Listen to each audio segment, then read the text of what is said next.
Assalamualaikum warahmatullahi wabarakatuh. Selamat petang semua. Okey, jadi hari ini adalah hari Rabu, minggu ke-22. Kita sambung lagi kita punya pelajaran bahasa Arab. Tajuk yang sama, Al-A'dad wal-Arqam ataupun nombor dan bilangan. Okey, jadi hari ini kita akan belajar macam mana kita nak tulis nombor bila kita letakkan perkara yang kita nak kira tu. Sebagai contoh, sebuah kerusi ataupun sebuah meja. Okay, kita nak kata macam mana kita nak tulis kalau kita nak letak sebuah kerusi, kita nak tulis macam mana. Dan hari ni khas kita belajar untuk nombor 1 dan nombor 2 dahulu. Sebab nombor lain, dia ada lain cara dia nak tulis. Okay? Jadi hari ni kita akan fokuskan untuk nombor 1 dan nombor 2 macam mana kita nak tulis. Okay, tengok slide yang pertama. Okay, sebelum kita mula, saya nak awak tahu dulu adad dan makdud. Okay, adad tu apa? Adad adalah bilangan ataupun nombor. Contoh saya bagi kat sini, 1 wahidun. Wahidun adalah adad. Okay, wahidun adad. Makdud adalah perkara yang dibilang. Ataupun saya bagi contoh dekat sini, buku atau kitabun. Kitabun adalah makdud, iaitu perkara yang kita akan kira. Okey, faham Okey, kita sambung. Cara penulisan. Okey, macam mana kita nak tulis? Kita dah ada dah ni. Nombor kita dah ada, benda yang kita nak kira pun dah ada. Macam mana kita nak tulis? Okey, tengok tak ada nombor kat sini, ada nombor kat bawah ni. Okey, adad nombor 2, makdud nombor 1. Okey. Macam mana cara kita nak tulis? Adad ataupun nombor mesti duduk di belakang. Mesti duduk di belakang, bukan duduk depan. Makdud, benda yang kita nak kira tu, kita letak dekat depan. Okey, contoh kat sini sebuah buku. Sebuah buku. Okey, kalau dalam bahasa Melayu, sebuah ni duduk depan kan? Buku dekat belakang. Tapi bahasa Arab dia terbalik. Benda yang kita nak kira tu, dia mesti duduk depan. Okey, nombor tu dia mesti duduk dekat belakang. Bilangan 1 terletak di belakang isim mufrad. Okey, ini kita panggil dia sebagai isim mufrad ni, kitabun. Sebab kitabun adalah isim ataupun kata nama. Kata nama am kan? Okey, kata nama ni adalah kata nama mufrad, kata nama yang menunjukkan satu. Jadi, dia adalah sebuah buku, satu buku. Jadi, nombor dia kita ikut dekat belakang ni adalah wahidun. Okey, kitabun wahidun. Nombor 1 mesti letak makdud, benda yang kita nak kira. Yang kedua baru kita ikut dengan bilangan. Berapa benda yang kita nak kira tu. Okey, contoh yang kedua. 2 buah buku. 2 buah buku. Maksudnya ada 2 buku.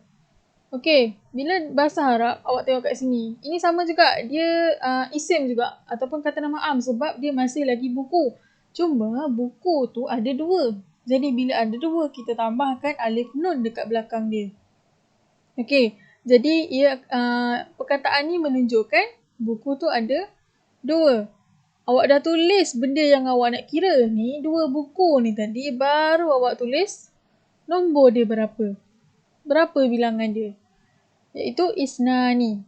Kitabani ithnani. Okey, bilangan 2 terletak di belakang isim musanna. Nampak? Ini adalah isim musanna. Musanna adalah 2. Mufrad adalah 1.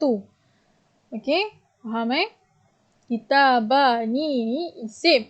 Tapi isim musanna. Kitabun pun sama isim tapi adalah isim mufrad.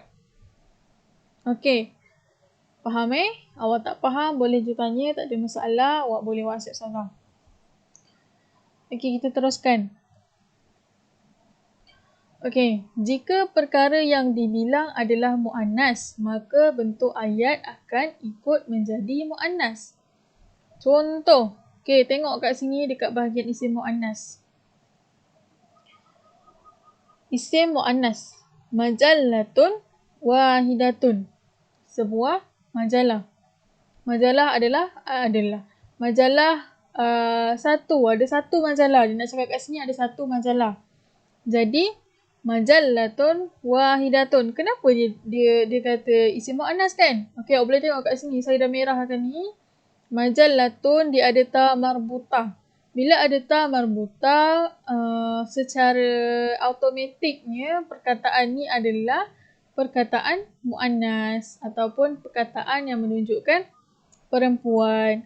Jadi dalam a'dad wa arqam, bila perkataan atau perkataan yang menunjukkan dia adalah perempuan ataupun muannas, awak mesti ikut. Okay, nombor yang kita nak tulis tu, kita mesti ikut dia jadi muannas juga. Jadi majallatun wahidatun. Bila dekat depan ni, dekat isim dia ni ada ta marbutah, dekat nombor mesti ada ta marbutah juga. Dia akan ikut. Okay. Jadi dekat sini dia jadi isim muannas. Tapi isim muannas kat sini apa? Muannas mufrad. Iaitu muannas yang satu. Muannas tu dia satu. Sebuah majalah kan dia kata tadi. Jadi muannas mufrad. Okey, yang kedua. Tengok contoh yang kedua. Sama juga. Majallatani isnatani. Okey, awak tengok majallatani sama je dengan majalah tadi. Majallatani cuma bezanya dekat sini. Dia nak ceritakan pasal dua buah majalah. Majallatani. Ta alif nun. Okey, dia ada tambah alif nun dekat belakang. Ta alif nun dekat belakang. Okey, yang menunjukkan dia adalah muannas ataupun perempuan.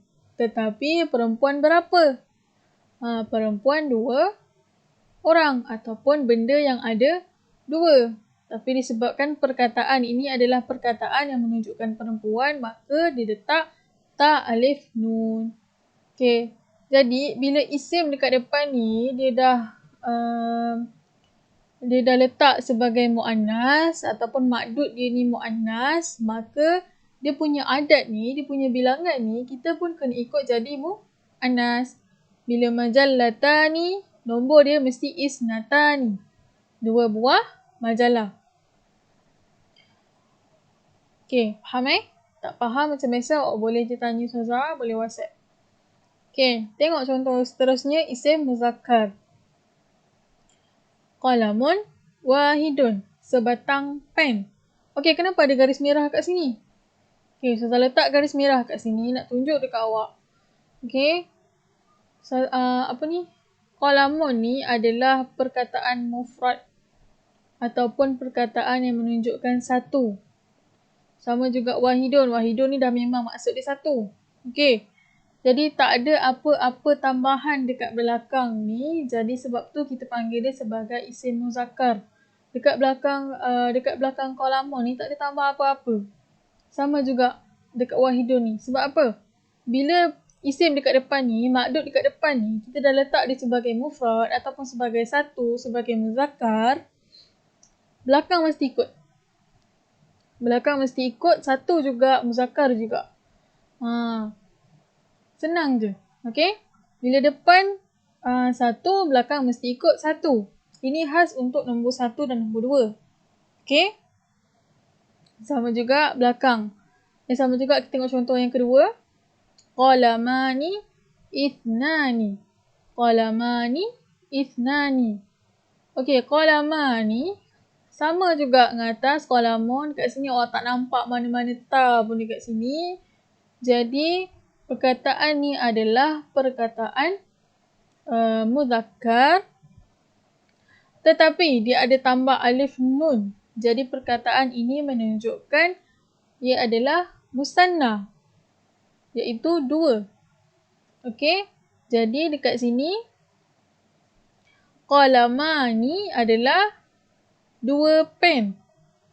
Okey, bila awak dah letak 2 pen dekat depan ni, letak bilangan 2 dan mufrad dekat depan, dekat makdud, jadi adat dia mesti 2. Isnani.